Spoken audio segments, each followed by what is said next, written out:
sa tool de waay nga yaa ngi waay ndeysaan yow ma doon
Well,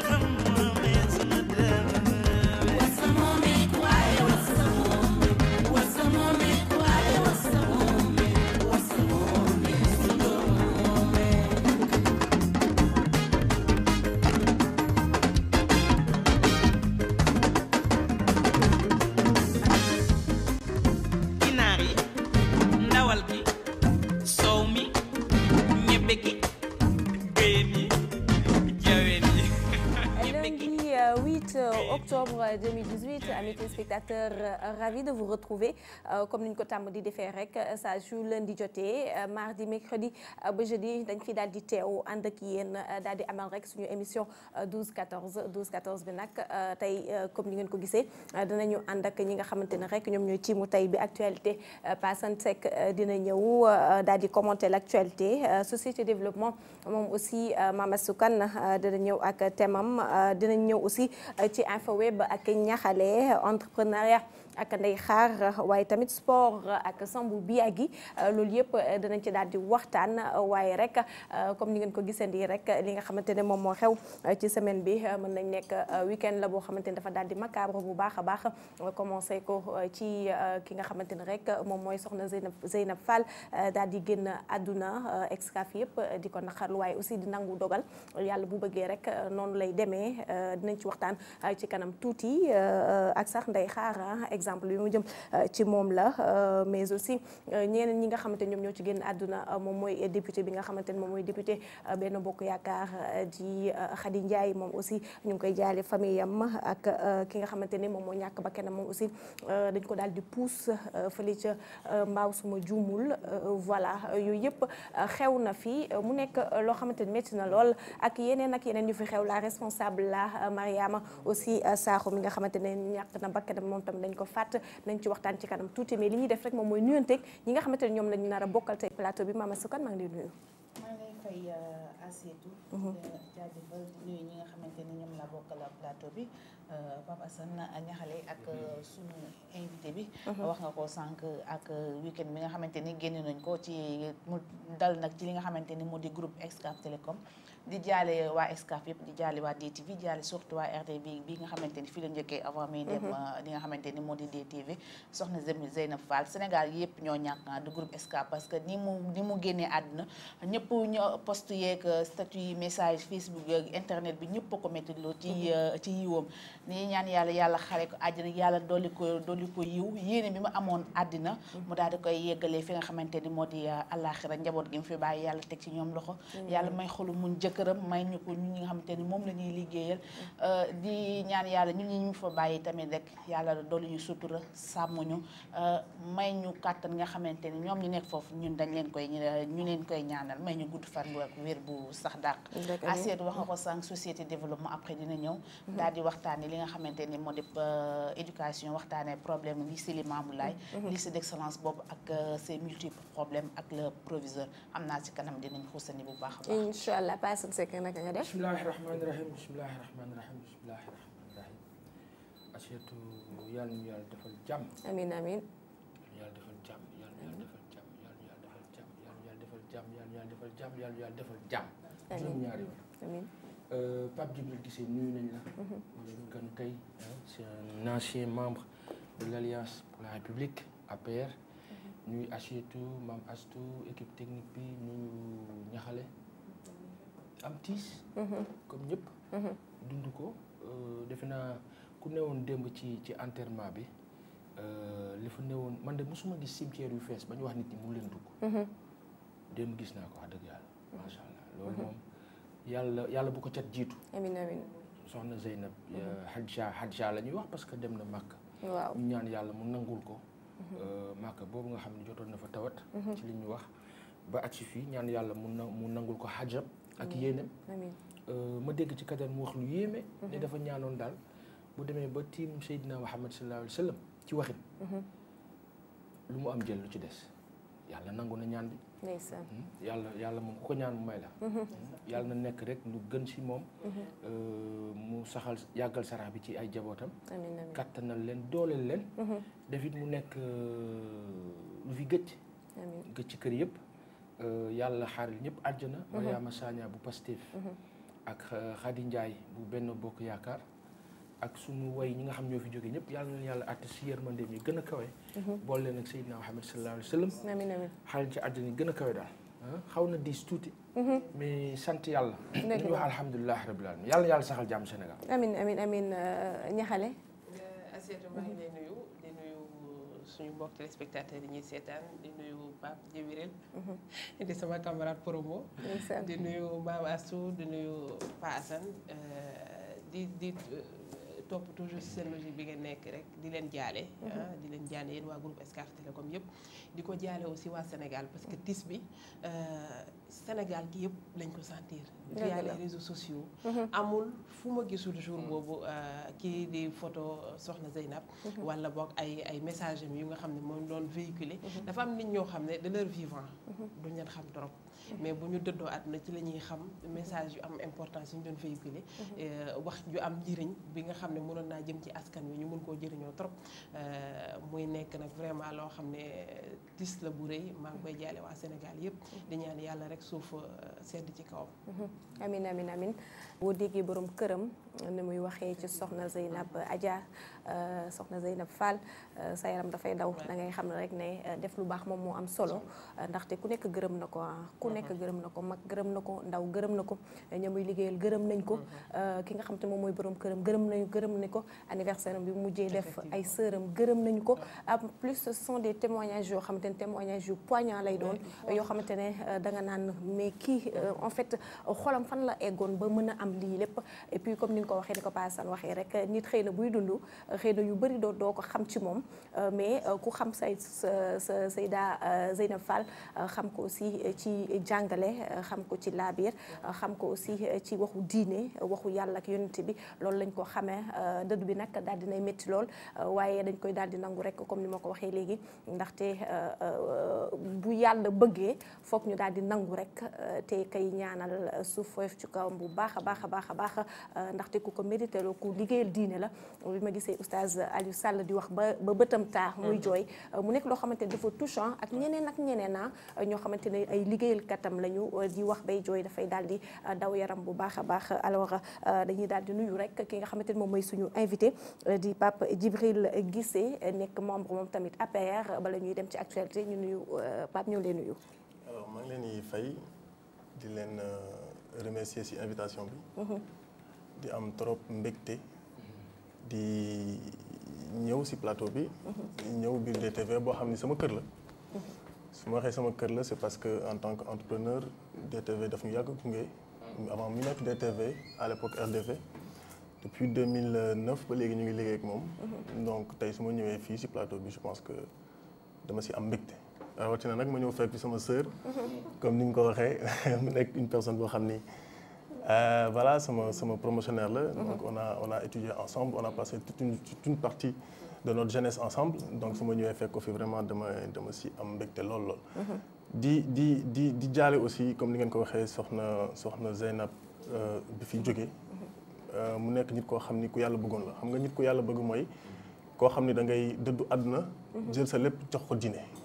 je pense que ñooñu il faut que ñun ñu nangu ni ñooñu gën.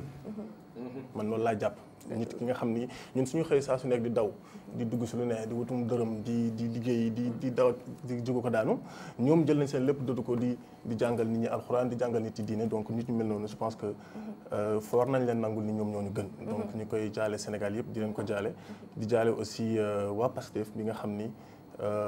perte nañu seen benn responsable. ñu rey ko si reyin bu ñaaw. boo xam ni wax dëgg yàlla jàppoon nañ ni mel noonu. waroon na fi jeex. donc yooyu bu ñu koy gis boobu ba léegi si biir dëkk bi war nañ ko mën a nakkal. dëgg la di jaale aussi sama doomu sëriñ muy soxna Bousso sëñ Abdou Fatah bi fi jógee yàggul donc ñu ngi koy ñaan moom itamit yàlla yërëm ko. te di ñaan moom sëñ Fallou teere ko ci àjjana. amiin la responsable aussi Khady Ndiaye député Benno Bokk Yaakaar moom aussi ci week-end bi mu daal di génn àdduna mu mel ni week-end bi Paasan xëy na foofu la ñuy daal di sax def transition bi ñëw ci actualité bi week-end bi mel na ni week-end bu macabre bu métti ñi ci faatu bëri na autant ci côté politique bi que ci wàllu média bi lan nga ci mën a sànni rek avant ñuy dugg ci wàllu politique. Moi c'est une impression que j'ai au jour le jour. C'est-à-dire chaque jour que Dieu fait yàlla nag moo bindee noonu àdduna. su jot am ñu dem am ñu ñëw. mais dafa di tey peut-être li ko gën a accentuer mooy dañu nekk ci jamono communication bu forte. boo xamante ni lu xew à la seconde. seconde ba ca topp wala balaa seconde bi mat sax. àdduna bi yëpp ko donc finalement ni muy amee doole noonu. noonu lay impacter psychologiquement dans notre subconscient. loolu benn la beneen bi mooy que un constat quand même est fait amer mooy depuis 4, 5, 6 ans yii. dafa tegloo à un niveau presque jamais connu. boo xamante ni tant ci population bi normal que ci yenn personnalités yu ñu xam et à un niveau incroyable. lu xaw a doy waar la lu bizarre la lu kenn comprendre yàlla nag mooy reye mais nañ jàpp rek ne xëy na bu ñu wasloo ak tuuti gën a dem ci sens humaniste et humain bu gën a honnête boo xamante ni dama lay ree te dëgg la xëy na yàlla dinañ suturaal. boobaa nañ am njort ne bu ñu taxawee ci dëgg rek ak baax ak def lu rafet ak sens de civilité bu élevé xëy na yàlla wàcce xéewal wàcce parce que ni espérance de vie bi au Sénégal comparé à l'espérance de vie dans des contrées on va dire développées et normales dafa jéggi dayoo mooy que tey boo amee 60 ans sax ñu ne mag nga te 60 ans jeune la defe naa jeune da mën nañu ba 77 ans jeune nga ba 80 sax daanaka jeune nga. donc bu fekkee espérance de vie bi dafa suufe lool ñu teg ci nag léegi nit ñi di dem nii dafay xaw a laaj na daal li maam yi daan def suñu maam Abdou ak suñu maam yu baax yi fi newoon daan ko def di digle ay sarax di digle ay ñaan lu ñu gëj a dégg la. loo xam ne xëy na baax na bu ñëwaatoon ci dëkk bi. dina par rapport à la responsable bu PASTEF bi parce que ça presque xaw na ndiroo tuuti ci vice-présidente CSE bi ñu fi daal di faatoon fekk këram daal di koy faat. aujourd'hui Fatoumata Makhtar Ndiaye aujourd'hui ki nga xam ne moom mooy Mariama Sarr xëy na dina ñëw après ci fee yi. trouve pas gisuloo ne c'est un peu inquiétant quand même ci tout le temps ci côté politique yi. dafa am na daal loo xam ne gis naa ko. mooy quand il s'est agi que le président de la République aille faire une inauguration à l'université de Dakar. ci fan yi ñu génn gis nañ ni sécurité bu doy am na ci périmètre boobu. bu doy sax ba jaaxal ñëpp boo xamante ni ñëpp xam nañ dara du fa yëngut.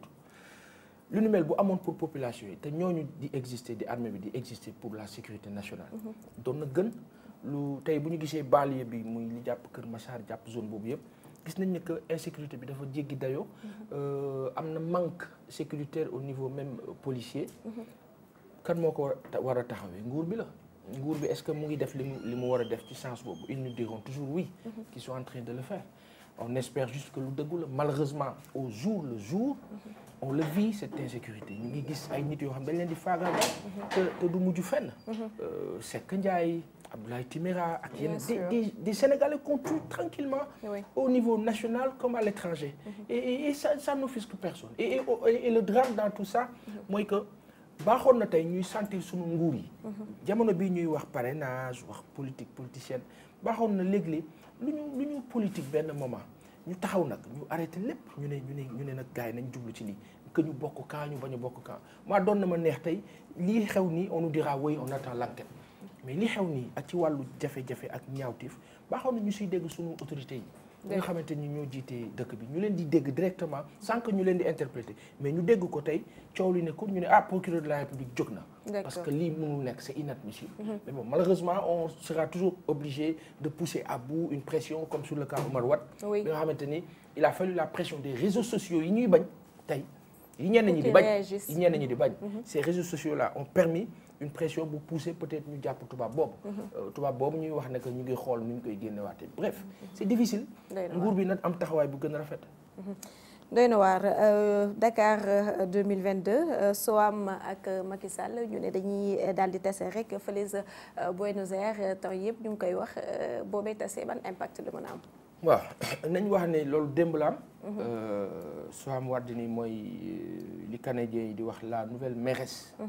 l'édile de Dakar waaye tubaab yi ñoom grammaire yi dañ naan non on dit pas la mairesse on dit madame la maire mais nañ wax rek ni rencontré wu nañu c'est normal je pense que municipalité lu mu exister quand même démembrement implicite la de l'État dans son ensemble qui régule et structure nañ jàpp ni rencontre bu am la ci civilité normale Soham était aux premières loges moom la njëkk a nuyu daanaka parce que moom moo ko teeru xëy na peut-être bu ñu on aurait dû peut-être diffuser la vidéo mais nuyonte nañu ci ay responsable président de la République kilifa la du mënul def leneen lu dul loolu nuyu na ko taxaw naa ko moom on va dire quelques secondes saafonteeg moom bu ñu ñàkkee maandu dañ naan xëy na def ko féliciter madame la maire bienvenue je suis content de vous retrouver qui sait ma ñàkk maandu foofu entre guillemets maa ko wax existé wul mais jàpp rek ne moment bi loolu di am aussi amoon na yeneen compatriotes sénégalais yoo xamante ni xëy na loolu presse bi fësalu ko on ne sait pas pourquoi presse bi fësalu ko le président de la République a été une nouvelle fois hué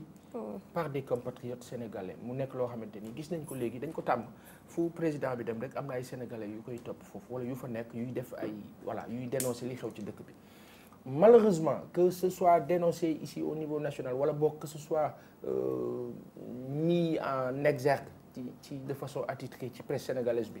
que ñu def ko ñu bañ ko def y a les réseaux sociaux et les gens sont au courant donc finalement peut-être en termes d'impact dina am lu muy wàññi voilà nit ñi duñ ko yëg trop mais la vérité est que il a été hué et c'est malheureux et moi personnellement ça me fait très mal ça me fait hyper mal de voir que mon président à moi c'est mon président comme il est ton président ñu di ko traité noonu du ma wax maltraitance damay wax ne ce sont les conséquences d'une politique qui a été menée au Sénégal boo xamante ni nit ñaa ngi koy dund li ñuy wax nii nit ñaa ngi koy wax ci mbedd mi réalité la te kenn mënu ko dindi c'est indéniable donc à un moment donné wax naa ne mag du nax boppam donc faut que ñi ànd ak nguur bi ñi ànd ak président de la République ñu bañ a bàyyi façade bi bañ a bàyyi def-deflu bi ak semblant bi ñu xam ne lii dëgg la xam ne lii danger la xam ne ñii di Sénégalais yii ñu jiite dañ ñoo mere ñu taxaw back up focus daal di ne lii nañ xool nu ñu koy résoudre il reste 4 à 5 mois on va vers quoi vers des échéances électorales yu xaw a compliqué yoo xamante ni dañu ñaan yàlla mu def ci jàmm mais qui peuvent être très difficiles parce que simplement ku ci nekk yaa ngi xëcc jëmale sa boor. Dakar va abriter les Jeux olympiques de la jeunesse en 2022 mu nekk loo xamante ni nañ jàpp ni kii di Khalifa Ababacar Sall et toute son équipe liggéey nañ ci ak l'ensemble des concernés sur le plan comité olympique national. Le comité international olympique décidé ko depuis daaw bi ñuy amee seen rencontre bi fële ci Lima au Pérou wax ne que il faut que Afrique organiser bi yoon les Jeux et que bi ñu ñëwee def seen mission en Afrique Sénégal lañu jàpp ni moo gën a nekk à même d'organiser tant mieux pour nous je pense que il va falloir qu'on remonte en arrière pour dire qu'il y a eu cette politique d'infrastructure bi nga xamante ni ñun bokkoon nañ ci ñi d'accordul woon autant avec Wade et que peut-être ces infrastructures-là ont permis de crédibiliser cette candidature. Plus, bien entendu, le travail conséquent du président Macky Sall qui a œuvré dans la continuité vis-à-vis de certaines infrastructures. Félicitations au Sénégal, mais félicitations à la capitale, Dakar. D'accord. Alors, Barthélémy Diaz qui accuse les patrons de presse de corrompus. mu nekk wax joo xamante ni ñu bëri ñu ngi koy commenter quel est ton commentaire par rapport à ça. C'est très simple. Je pense que nit moom ci àdduna ñaara am. La voix de Satan ni ko kii waxee woon keroog Alioune Ndiaye bu grand rendez-vous la voix de Satan est celle de Dieu mooy dëgg ak lu dul dëgg léegi nag da ngay choisir dëgg c'est quoi li nit ñi di wax ci mbedd mi nit ñi lan la ñuy wax ñu ne journalistes yi de ñoom léegi mooy loolu ñoom daal ñu ngi noonu daal journalistes yi li ñuy wax ci deru journalistes yi je pense képp kuy journaliste war na la métti. su fekkee méttiwu la mooy y a un problème mooy c'est coincé quelque part. La vérité est que les journalistes comme certains politiciens sont dénoncés à outrance par rapport à leur façon de faire quand l'information n'est pas vouée gis nañu moment bi nga xamante ni kii di suñu sœur bi Mariama Sagna bu Pastef def nañ ko ñaawteef boobu. toute la soirée on va dire on va dire à partir de timis jëm guddi bi amee affaire bi amee ba à un certain moment on l'a pas senti dans la presse ni dans les réseaux internet et cetera nit ñi ñoo ko doon wax ñenn ñi partagé ko ci Facebook et pourtant am na yeneen information yoo xamante ni à la seconde day nekk ci internet bi nekk fépp donc la presse gars yi xam nañ li ñuy liggéey ay professionnels lañu li fi nekk rek mooy far ak bañ a far lii Barthélémy wax c'est quoi ça fait mal ça fait très mal mais il y a une grande part de vérité une grosse part de vérité mooy que la presse aujourd'hui bi doon xeex en 2010 2011 face au régime de Wade hyper puissant qui était même surpuissant pourquoi parce que le régime de Wade donnait de l'argent mais comme pas possible maanaam bu doon corruption rek la ñuy wax tey ñoo dàqoon maye ñoo dàqoon joxe te terewul la presse a fait face. La question à se poser, c'est qu'aujourd'hui, qu'est-ce qui fait que cette même presse qui était là, avec ces mêmes patrons de presse-là, aujourd'hui, en beneen attitude? D'aucuns diront, est-ce que xaalis la? Moi, je fais partie des gens qui disent que du xaalis forcément. Ce sont des accointances qui datent de longtemps. Mooy que ñii ñoo bokkoon fac, ñii ñoo bokkoon màggandoo, ñii ay xarit lañu, te ñenn ñi ñu si ëpp si ñoom ay xaritu président Macky Sall lañu. Donc accointance boobu dépassé na xaalis. et malheureusement quelque part fi ñuy jëmee baaxul li Barthélémy wax kenn mënu ko dindi et je pense pas que ces patrons de presse là mënu ko dindi la réponse elle est dans les faits et gestes de chacun, dans les articles proposés, dans l'information et la façon dont on distille cette information-là. Su fekkee ni tey président Macky Sall dañ ko hué fële ci Argentine et la presse n'en fait pas cas, mooy y a problème. La presse doit en parler. Nom de Dieu, pourquoi on n'en parle pas? Parce que soi-disant bu ñu ko waxee dafay am effet. Il faut le dire, c'est de l'info. Président bi dañ ko yuuxu dëgg la kenn mënu ko dindi. Est-ce que ki ko wax dafa fautif? Ki def ba ñu yuuxu ko moo fautif. Donc ñi ànd ak président bi peut-être manque d'organisation ak manque de stratégie et de génie bu fekkoon xëy na président bi day dem Argentine stratégiquement ses équipes de la présidence fexe nañu 1 mois avant muy dem Argentine ñu dem toog ak ñoom waxtaan ak ñoom à la limite li ñuy def fii ci Sénégal di infiltrer ñu infiltrer noonu changer donne bi donc stratégiquement sur le plan international ça fait mal dëgg la dañ ko war a wax li Barthélémy wax c'est la vérité. D'accord. Alors la dengue qui commence qui fait peur même fële ci région bu Fatick 26 cas la ñu daal di compter ci week-end bi qu'est-ce qu'il faut faire Paasan pour éviter la propagation de cette maladie? Alors je ne suis pas un médecin. Assietou. Par contre ta question est pertinente. Oui, sur ta le question plan. est pertinente. Ta question est pertinente pourquoi mooy dañ cee war a taxaw immédiatement la dengue 26e cas dans la ville qui a vu la naissance du président Macky Sall.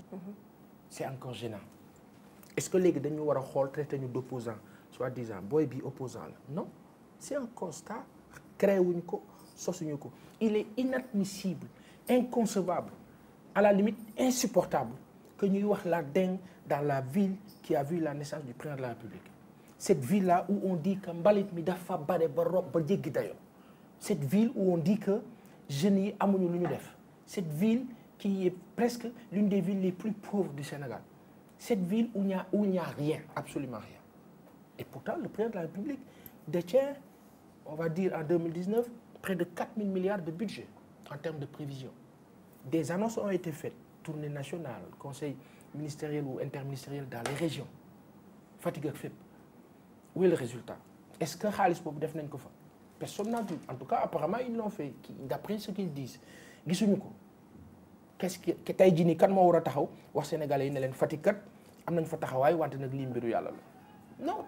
c'est médicinal ça veut dire que am na nu ñu waroon taxawee taxawuñ ko ñi ko war a taxaw mooy nguur bi. nguur bi c'est le président Macky Sall aujourd'hui le président dafa war a wax ci dengue boobu am Fatick dafa war a fëgg sur la table ne arrêtez-moi ça ce n'est pas normal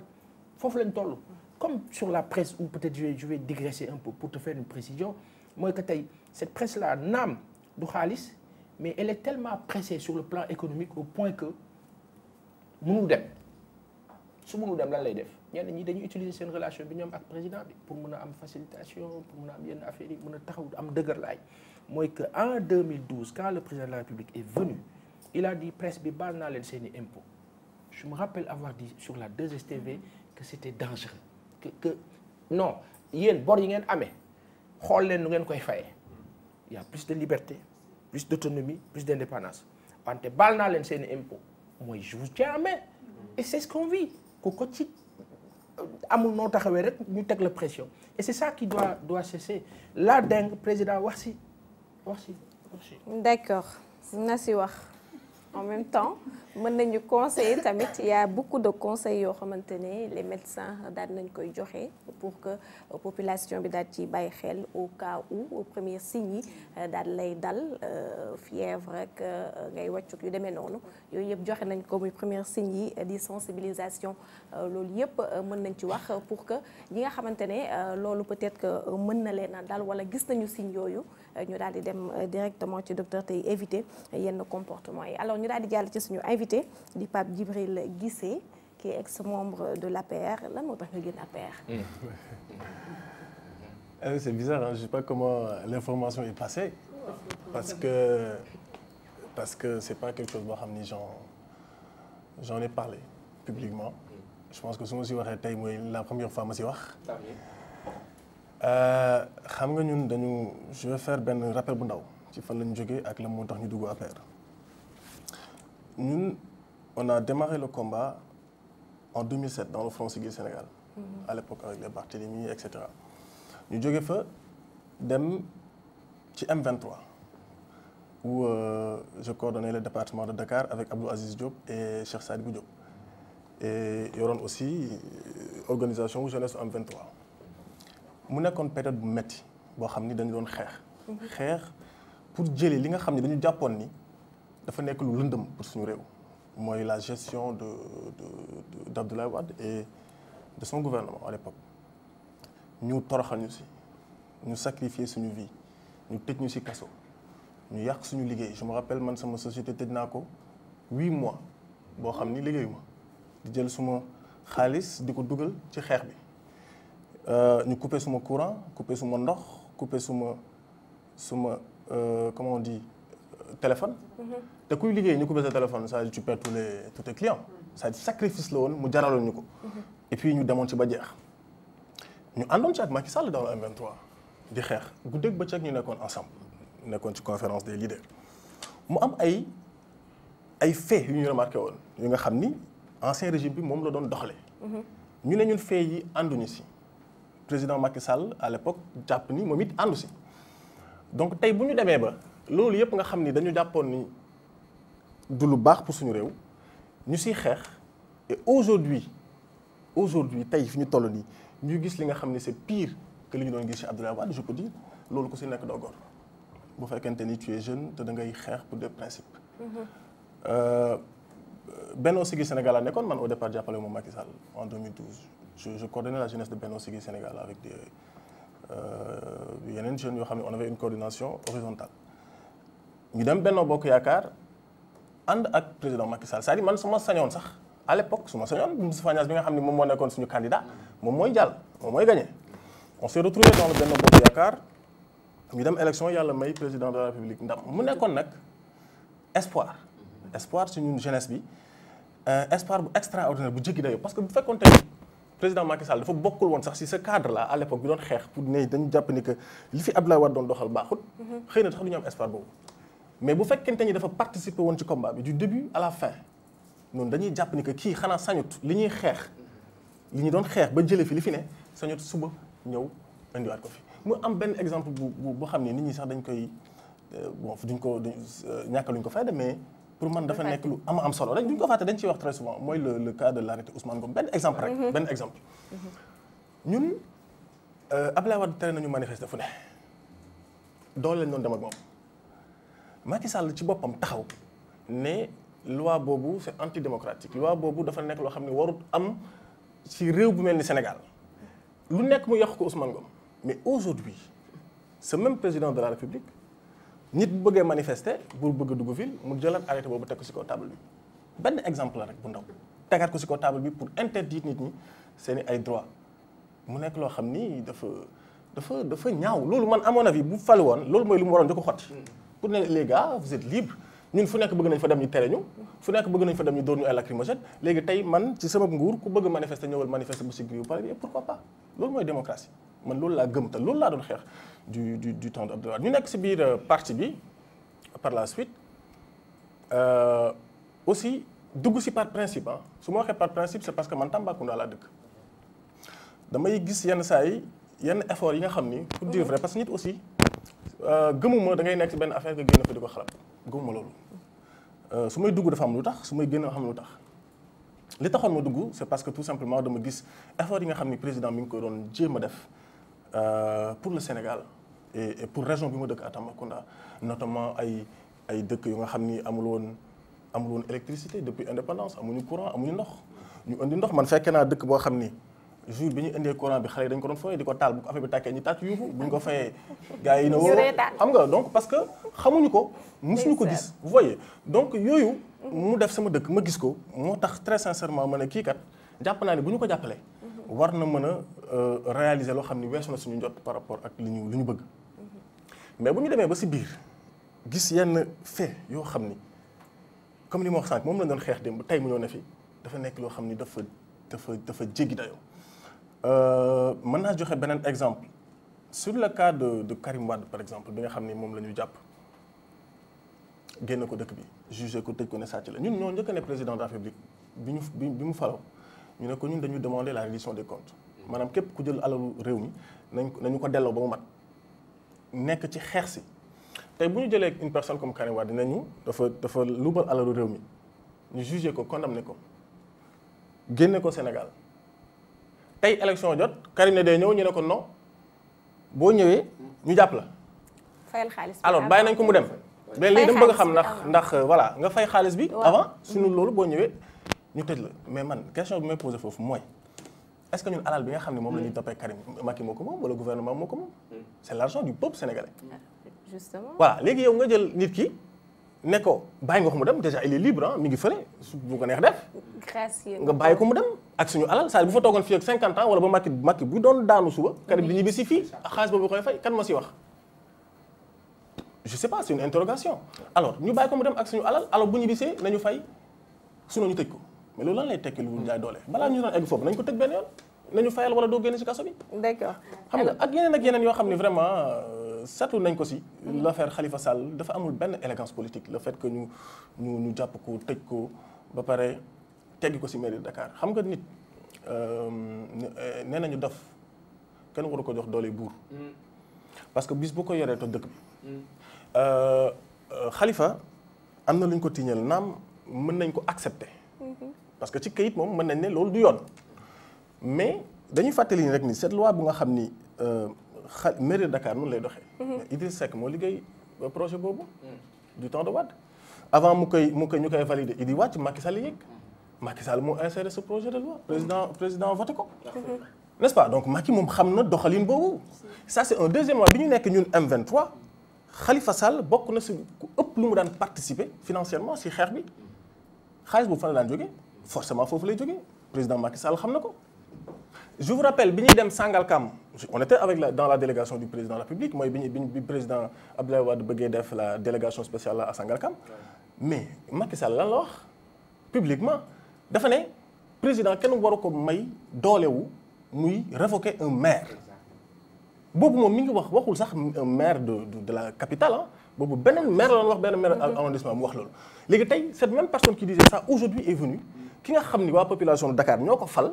bëggal ko seen bopp mu wan leen dooleem wan leen fullaam wan leen faydaam liggéey fi loo xam ne aussi très sincèrement nit ñi mën nañ ko gis tey nga ñëw révoquer ko amul benn élégance politique amul benn gentleman politique donc yooyu moo tax ñu am une certaine frustration c'est pas parce que parfois il y a des gens qui te disent que booy parce que booy amuñu poste wala jaar nañu wala jaar non ñun dugguñu ci gam yooyu. loolu dañuy bëgg c'est des voilà c'est des ah man ci loolu laa bëgg rebondir parce que xam nga man je te suis de près. c'est compte Facebook on est amis sur Facebook. mais je te voyais ami avec Mamour Kassé. DG SNHLM. d'ailleurs am na sax fu ñu la gis nga dem. ci président Macky Sall je sais pas si via lui ou pas. mais loolu li ma lay wax ni yàggul. est-ce que Pape Djibril Guissé demul gis Macky Sall am li mu ko proposé. en retour jotu ci am li mu bëggoon moo tax mu fësal génn benn kii bi APR ou bien. est-ce qu'il y a pas engagement. non en fait xam nga ñun on a été formé par des partis de gauche. Macky Sall formation politique bi mu am ñun foofu la ñu jaar sama papa. nekkoon chef de parti nekk gauchiste pur et dur ñëpp xam ko ci loolu mu bañ nag ay poste façon poste bu nekk proposé nañ ko bëggul parce que moom dafa ne nit boo bëggee jàppale sa réew doo dugg ci gouvernement man ni may xalaatee ak ni may gisee mooy président de la République étant militant son rôle c'est pas de le féliciter bu defee dara parce que en réalité il est élu pour liggéey dañ ko jox alalu réew mi pour mu defar man gëmmoo président Macky Sall def benn action nga tàcc ko ne ko way félicitations président man sama rôle en tant que jeune en tant que militant moo doon ci gisin bi ma am nit booy ànd ak moom bu fekkente ni dafa def lu baax c'est son rôle man li ma war mooy fàttali ko li nga xam ni mooy li manqué parce que nit boo koy jàppale foofu ngay taxawee voilà di ko wax dëgg loolu laa gëm noonu laay xalaatee te loolu mooy sama vision alors parlant de poste et cetera xam nga mooy li ma wax rek dafa am benn formation bu ñu am gëmuma affaire yooyu man à la limite je me sens très à l'aise su ma nekkul si amul parce que man daf ma leer ne bis bu ñu ma faroon tey suba ñu daax ma man loolu daf ma leer. bari nañu ko fi doon wax. non attends man j'en suis sûr et certain parce que ñi ma xam dëgg du kenn mooy weddi li ma wax noonu. bis bu ñu ma faloon tey suba ñu daa xamante ne Mamadou Kassé boobu ngay wax. xam nga waxtaan ak kilifa sax jarul waxtaan mais man am na ay postes yu ma proposé ma bëgg ma bañ. comme yan. ma ne bëgguma non jarul wax. ah oui bëgg non nañu xam non seen non yàlla rek ndax yàlla poste rek yi am non solo la. non non non non non non peut-être lui poser la question à savoir lan mooy perspective yi est-ce que dafa am koo war a jàppale wala est-ce que dafa am nooy war a taxawee. pour terminer juste si li mu wax balaa may dugg si affaire boobu. Tamba la ñu dëkk man ma dugg si parti bi. xam nga parti boo si nekkee aussi soo ñëwee fekk fa ay nit je pense que day li war mooy nga fexe nooy lëkkaloog ñoom pour boole un peu li ngeen am yéen ñëpp pour bëgg jàppale benn nit man loolu laa gëm. mais ah voilà y a Sidiki Kaba y a d'autres personnes. mais da ngay seetlu ni que ay dëmmante moo fa am.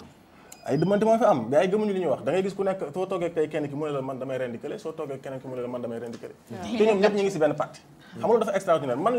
li gën a tax ma décidé ne dama leen di bàyyi ñoom ñëpp benn affaire la. président de la République bi muy dem Dakar Médina Gounass dama toog ak benn kilifa ci parti bi mu ne ma man de lépp lu ma dajale dinaa ko génne teg ko si kaw table bi pour mobilisation pour ñu dem pour wane ne maa fi mën. mu leer ma ne cette personne allait mettre plus de 20 millions sur la table pour mobilisation nit ñi ñëw tàccu jàppale Tamba ak Tamba nu mu tàngee jàppale président. ma gis yeneen responsable politique yi ñoom ñëpp ku si nekk mi ngi koy def alors j'avais alerté à l'époque ki ma doon toogal dama ko ne man de su ma sañoon loolu doo ko def. parce que aujourd'hui avec tous les problèmes yu am Tambacounda en commençant par suñu lycée technique bi nga xam ne Abdoulaye Wade moo ko tabaxoon en 2009 chantier yi arrêté continué wul waxuma la 20 millions jëlal 10 millions dugal ko fa chantier bi pare ñu inauguré ko mu nekk bénéfice pour les populations de Tamba paregul mu nekk bénéfice deuxièmement ma ne leen hôpital régional à l'époque les médecins ñi ngi doon grève parce que ndax amuñu matériel ma ne ko jëlal 10 millions au lieu de 20 10 millions nga dul ko si hôpital régional bi nga am si yàlla am si yonent bi am si sympathie population yi parce que foofu lañ doon xaar jëlal 10 millions on organiser jeunesse bi ñu xool naka lañ leen di jàppalee sur des petits projets ku nekk am loo xam ne mën nga dem liggéey si pour mën a jëriñ sa bopp mën a jëriñ sa réew et cetera xam nga lu ñu ma tontu non man daal loolu ça m'intéresse pas li mu bëgg daal mooy il faut que ma wan gars yi ni maa leen mën ma def texte alerté ne leen bu fekkente ni da ngeen gëm Tambacounda da ngeen gëm président Macky Sall te da ngeen ko bëgg a jàppale du nii lañ koy jàppale parce que loolu boo leen ko defee ak situation dëkk bi fu mu toll ak nit ñi ni ñu sonnee ñii ñëw ci manifestation yi bu ñu ñibbi du ñu am passe du ñu am dépense le lendemain du ñu am lu ñu togg reer léegi yow ngay jël ay millions taal ko pour ñëw ñu tàccu le président mu ñëw dem loolu du jàppale président loolu du gëm sa réew loolu du gëm sa dëkk te loolu du mooy tax ñuy avancer alors bi ma alerté ñu dem am na ay leaders yu retiré defuñu parce que dañ naan booy bi dafa rey lami et cetera y a des leaders qui ont reculé mais y a des gens qui ont continué la preuve président bi mu ñëwee pour la première fois président Macky Sall ñëw Tamba nit ñi taxaw si naaj bu tàng bi 13 heures ak naaju Tamba bi président waatul otom génnul ci kaw taalalul loxo deful dara. am leen def brûlé la leen def dem yoonam. et y avait du monde. y avait du monde. léegi man j'ai eu raison sur eux dem yoonam taxawul nuyuwul kenn benn nit la fa nuyu muy le docteur Diallo te waaye da doon yuuxu insister ñëw taxaw ci vitre président mu wàcce vitre verre bi lu toll nii génne loxoom nuyu ko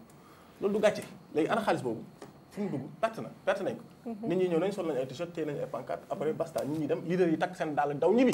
duñ sax toog foofu dem nañ seen yoon. ku leen woo suba ñu duñ la décrocher mais loolu du gëm sa réew bokkul si gëm sa réew moo tax à partir de ce jour là njëkk a décidé ni man bu fekkente ni dama gëm li may wax dama gëm Tambacounda bi ma dëkk te dama gëm sama réew. damay mettre une croix sur ces gens là ku nekk nag yaa xam ne. c'est quoi les perspectives aujourd'hui lan nga moo ne sa kanam. alors man li nekk sama kanam aujourd'hui xam nga ni élection présidentielle yaa ngi ñëw. oui man au départ je vais décider ne que pour les élections présidentielles damay nekk observateur. loolu laa décidé woon au départ. mais mënuma nekk observateur parce que su ma toogee ne je suis observateur et je reste observateur damay participer sur njublang ak dilier ak musiba yi fi nar a am. sama objectif man li ma tracé woon mooy les élections locales. Tambacounda parce que aujourd'hui on a noté une très forte révolution de la jeunesse booy yeewu gi ñu yeewu léegi man musuma ko seetlu muy ci Sénégal muy ci région de Tambacounda bi ma dëkk dañu yàgg nax mais aujourd'hui jeunesse bi commencé nañu comprendre ni que affaire bi du topp si ginnaaw gars yi rek di daw c'est bien au-delà de ça n'est-ce pas man loolu ma nekkoon sama objectif mais aujourd'hui je suis en train de voir je suis en train d'étudier et d'observer des gens yi nga xam ni ñi ngi fii ci seen politique bi ku si mel ni Ousmane Sonko pour le citer mosuma ko gis xaw ma ko mais ku ko xam ni que aujourd'hui il a relevé le débat politique dafa commencé waat jox yaakaar. Il a donné envie de faire la politique. C'est exactement ça. Vraiment dafa révolutionner la manière de faire la politique. D'accord donc quelle appréciation peut-être avant ngay poursuivre ngay def ci attaques yi nga xamante ne moom lañ koy def temps yi yëpp Ahmed Khalifa Niass et autres opposants yi nga xamante ñoom ñoo nekk ci scène politique bi. bon xam nga nag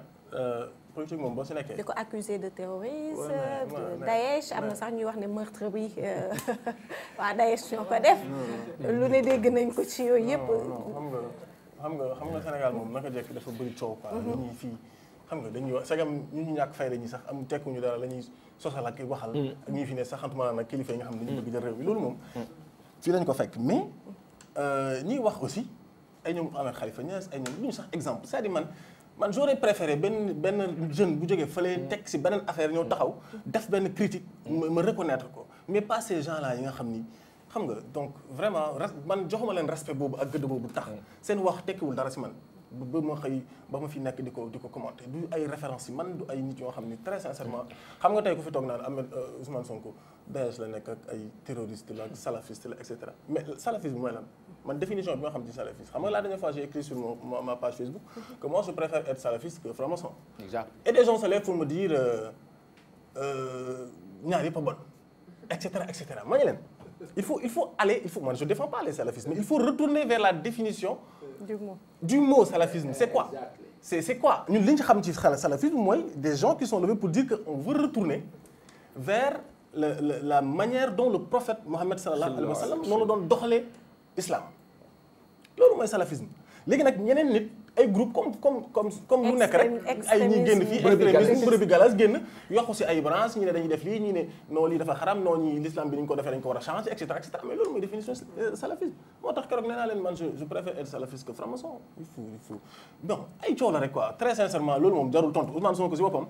je pense que tontuwul bon bu tontoo tamit day boros rek dem mais c'est pas ça le plus important. Oui, mais on peut pas oublier aussi quand même parce que pour quelqu'un qui prétend diriger le pays, sachant qu'on est dans un pays laïque et que yow aussi imposé wuñ la dugguñu ci sa wàllu religion et tout ça là mais ay paramètres la yoo xamante ne mënuñu ko occulter ci pays boo xamante ne vraiment voilà pour imposer l'islam ndax yaakaaroo ne foofu tamit quelque part le débat est un peu. xam nga man lu ma gëm xam man murit la Cheikh Ahmadou Bamba laa gëm. yaa ngi dégg ay ñoom Ouza naan bu ñëwee màggal ndax dina amati gàmmu dina amati des trucs comme ça ci bopp nit ñi. Les Sénégalais. xam nga en coow baaxul day en fait fitna yooyu sax baaxul ci réew. yu mel noonu vraiment dañ ko war a di éviter. parce que man li ma mën a jàpp ci Ousmane Sonko mooy jullit la. point mais dañu am loo xam ne dañ ko yàgg gi Sénégal mooy ñi naan boo nekkul murid doo gagné ñi naan boo nekkul tijaan doo gagné ñi naan ñi ñoo gën a puissant ñi ñoo gën a puissant moom mu ñëw ne stop. loolu dafa war a jeex politique dafa am. tout ce qui est religion wala du religieux am ba mu am lu mu proposé ci fànn woowu ne tout ce qui tourne autour de la religion dinañ am lu ñu leen jagleel loo xam ne fa lañ koy waxtaanee avec seen budget lépp li nga xam ni dafa war a dem màggal mu dem fa lépp lu nga xam ni dafa war a dem ci ay construction de daara moo xam ne ñu ko wax loolu kay du ñëw pour ne màggal dootu amati dama dootu amati c'est la vérité il a répondu à cette question bien avant que les gens en parlent xam nga mais nit ñi fii moom très sincèrement dañuy coow rek wax rek lañ fi nekkee et am na yoo xam ni daal vraiment il faut l'éviter parce que wax dafa jafe. man mën naa fi wax léegi dugg ci gàmm boo xam ne mën naa fi wax toj suba mu indi fi ay problèmes yoo xam ne xamoo donc affaire de religion yooyu je pense que nañu jéem a xool nit ki mooy kan nañu jéem a xool nit ki mooy ndax et puis sax Sénégal du jullit rek moo fi war a jiite. Effectivement man wax naa fi sax benn erreur déjà man nee naa leen Ousmane Sonko jullit mais mu nekk jullit comme mu nekk catholique comme mu nekk athée. oui mais on a déjà eu un président qui n'était pas musulman war na mën a ne dama bëgg jël réew mi. man su ma jugoon tey ne dama bëgg jël yow soo jugoon tey ne da nga bëgg jël réew mi ñu génne la fi ay affaires yoo xam ne doo xam fu mu jógee. loolu fii lañ ko fekk fii lañ koy fekki mais dafa nekk loo xam ne dañ ko war a changer te Ousmane Sonko gis naa ni te li ma koy suivre nii waxuma ni dama ànd ak moom j'ai pas dit que je suis membre de Pastef mais dama observé teg sama bët di gis ni muy doxalee gis naa ni waa ji vraiment am na benn ay objectifs yu mu am na benn vraiment ay lignes yu mu tracé yoo xam ni jàpp nañu ni bu fekkente ni amul wor du si am parce que politicien aussi dafa compliqué mën nga dugg si benn affaire suba mu changer mel ni du moom. il faut comprendre aussi que homme politique du yow kese yaay doxal y a des gens derrière. mën nga ñëw am ay ambition tey nii lii laa bëgg def les gens qui sont derrière toi duñu la ko permettre donc njiit dafa métti moo tax même Ousmane Sonko moi je lui conseillerais de faire très attention sur la communication. yenn diggé yu bëri ak yenn affaires yi am na yoo xam ni il faut éviter ça parce que tout simplement demain mën na retourner wu contre moom. te Sénégal instant yi ñu toll nii amul beneen président bu ñëw ñu koy may dara. kii ñëw vraiment il sera extrêmement fatigué. dina sonn trop. trop surtout ku ñëw ne dama bëgg changer jikko yi et c'est le jikko moom mooy le problème des Sénégalais. d'accord alors à part Ousmane Sonko ñan la Y'en a marre mi nga xamante ne mu ngi ci ligne bi. Y'en a marre dama xamatul sax si lu ñu ne man gën naa leen dégg yàgg waaw sincèrement. ñu ngi ci yoonu présidentiel bi de. si yaa non man les deux candidatures peut-être pour tëj foofu les deux candidatures de Karim et Khalifa. Khalifa Sall. ñaar yooyu la ci wax. alors man su ma sañoon. te loolu bokkoon na sama combat ci biir parti bi su ma sañoon Karim Wade malgré tout ce qui s'est passé et Khalifa Sall dañ leen war a bàyyi ñu bokk si jongante yi loolu mooy démocratie loolu mooy nekk gentleman xam nga nit bu fekkente da ngay nekk fii naan maa mën may dóor ñii maa mën gagné naa ba pare 54% tarala mais bàyyil gars yi ko nekk candidat et là on saura qui est qui nit koy boo wóoloo sa doole dëgg doo jàpp kenn di ko tëj da ngay bàyyi mu doon man loolu laa gëm donc. c'est des Sénégalais c'est des citoyens. Djibril. oui ma cax la tuuti. dernière question président Macky day woote de fan yi day woote bu la wooyee nooy def. man président Macky Sall su ma wooyee. mais man je suis sénégalais. ah non dafa ndànk. xam nga non attendez il faut que ça soit clair. oui. non attendez. xam nga mais sénégalais non mais àggalil oui. voilà xam nga tey. ñu gars yi ñu ngi lam-laamee ne Idrissa Seck war nañu ko pale mu dem wuyu. dëggul dëgg. ñu ngi lam-laamee ne yeneen kilifa ñu ngi leen woo ñu dem wuyu. est-ce que dañu dem wuyu ça veut dire que dañu bàyyi. ça n'a rien à voir. man plusieurs fois toog naa ak président toog nañu ànd ak président ma bëgg a wax ay nit tey sama loxo ne doo fi wax xam pour lan parce que mu wax toj ñu ma ko mos a raay. loolu moo tax kenn du nangu su ma fu ñuy defee réunion sax pour waxtaan sur ay stratégie ay trucs fu président toog dama su ma bëggee wax ay nit dañuy def tout ba du ma wax parce que ñu naan booy bu suy wax di tas fi ndax fu ko ñëpp di taggee président yaa mën lii yaa def lii yaa ponkal yaa def lii dama xanaa defoo fa tous li nga fi def manqué na xaaruñu la woon si lii jeunes yi liggéeyuñu Tambacounda ba mu dëkk les jeunes sont fatigués seen projet yi ngeen wax yooyu ngeen di financé booyu amuñu si dara et cetera suñu lycée Tambacounda Mame Cheikh Mbaye léegi mu daanu si kaw élèves yi leader yi fa nekk ñëpp kenn amu ci fulla ak fayda wu jóg ne dafay porter volontaire am defar ko gàcce la ay élèves jóg génne seen benn numéro Orange Money di ket pour mën a defar seen lycée xam nga loolu c'est extrêmement grave nga jël suñu lycée technique bi pare nga jël suñu hôpital régional boo xam ni muus yi sax dañuy dugg di lekk ay néew foofu qu'on se dise la vérité léegi man dinaa gis loolu yëpp ci sama réew dama toog a président di ko raay pour lan moo tax ma ne leen je suis sénégalais su bis bu ma woon dinaa fa dem toog te fu laak fay laa fay wax mais man kenn ma ger barki alxuraanul karim barki Cheikh Ahmadou Bamba bi ma gëm dafa am lu sama bàyyi def si man te ku may seetaan xam Alassane Guissé xam nga li mu teg si dëkk bi ak lu mu fi def ak lu mu fi def ak la mu nangu ak la mu nanguwut ku ma woon tey nommé ma lu la mënta neex te ma jël suma décision du ma si ànd parce que gore moo tax ma génn parce que dama ne mënuma gis yenn affaires yi fii am ma teg ci suma bët loolu ñëw gën a pire ma nekk si nangu su ma ko defee nekk naafeq te suba dafa jar a sóoraale parce que jeune laa judooguma demaguma fenn aujourd'hui cette génération avec man samay ambition xamal na la nekk président de la République du Sénégal très bien man loolu mooy samay ambition pourquoi pas dans le futur c'est ça que je voudrais moi léegi est-ce que man ak samay ambition yooyu ma am dama war a tey nangu ñu toroxal ma ñu takkal ma si affaire yow taxul suba ñeen ñi si bokk sama génération su ma ñëwee taxaw lan la may wax yow de année nangam yaa fi defoon lii yow lañ geroon fii yow yaa fi waxoon lii suba ñu jox na nga noppi loolu yàlla ma yàlla musal ci bokk ci façon yi nit yu mel noonu mëkkalte ne muut politique Sénégal fu mu toogee ci plateau 12-14 lii la fi waxoon waaw wax de non il va jamais ba pare ne ci je vais me poser une question xam nga dama wax keroog kenn tonton ma ba léegi je cherche la réponse quand on est au pouvoir quand on est de l'opposition et qu'on part au pouvoir on dit qu'on est transhumant la personne est transhumante mais quand on quitte le pouvoir pour aller dans l'opposition on l'appelle comment cette personne je comprends maa ngi chercher réponse boobu ba léegi il a déballé j'arrive pas à trouver la réponse il a kii ñu koy wax pas déballé il a déserté il a déserté déserteur En tout cas c'est rare mais de plus en plus lu ñuy seetlu la parce que à maintes reprises. c'est quand même bien ça fait plaisir. un jeune bi. qui dénonce qui dit non je suis pas d'accord. ñëpp gis nañu li xew ci dëkk bi. ku ci ànd kay. sauf que la plupart aussi de frustration là mais pas frustration concernant le comportement ou bien la gestion du chef de l'État mais parce que il y a pas eu de poste xëy na la ñu doon yaakaar ak la am xëy na dafa wute moo tax xam nga li ñuy wax rek ne mbooloo bi yàq na kenn ki nga xamante ne xam nga gis nga buujumaane ñooy doxalee noonu buujumaane ñooy doxalee noonu mais nit koo xam ne da nga jàng yàlla may la ab xam-xam yàlla may la kattan boo mën a jóg liggéey ñun ay chef d'entreprise lañu man bi may créé sama entreprise Macky nekkul président man bi may dem élection présidentielle samay ñaari 4x4 laa garé boobu ñu nekk si boy APR yi di topp si ginnaaw président ay car la ñuy jël may employé ay jeunes jël ay jeunes Tamba employé di leen fay ba tey ma nekk si lu ma nekk donc du loolu moo ma jaaxal man gëm naa ni su ma bëggee ne war a nekk milliardaire mën naa ko nekk su ma liggéey du ay nekk am poste wala prestige boobu wala sàcc boobu mooy tax ma nekk ko gëm ma loolu. D'accord mais nan nga gisee aujourd'hui taxawaay opposition bi envers le pouvoir ak ñi nga xamante ne ñoom la ñuy doxalee yenn ñi ci lañ ci ñuy gis ci pouvoir bi nan nga ko gisee. bon xam nga opposition moom si seen rôle la ñu nekk. tey opposition lépp lu ñu mënti def rek war nañ leen ko mën a accepter. parce que xeex moo demee noonu nit moom boo jógee pour xeex je pense que canaux yëpp ngay utiliser rek pour am li nga bëgg. donc opposition moom loolu il faut mais il faut qu'il man su ma nekkoon opposant tey su ma opposant laa sax parce que maa ngi si biir léegi. mais il faut qu'il man su ma amoon benn conseil bu ma leen jox mooy. parce que nit ñi léegi dafa tuñu. xam nga tey boo ñëwee ne lii baaxut. war nga mën a am ngoru ne lii baax na. D'accord. ndax tey lu ñu mënti wax dinañ d'accord ni président am na ay mbir yoo xam ne def na si ay jéego foofu rek la ñu manqué pour man. suñu gisee li nga xam ni baax na lu président def. nañ ci d'accord nañ ne lii kat c'est bien. mais lii moo ñu gënal. wala indi ay propositions war a wut ay yeneen alternatives. am lu ñu teg ci ko table mais pas ñëw rek ne lépp tout est zéro tout est nul tout est tic loolu moom vraiment. day mécanique ba mu ëpp. voilà merci beaucoup merci Pape Djibril Guissé.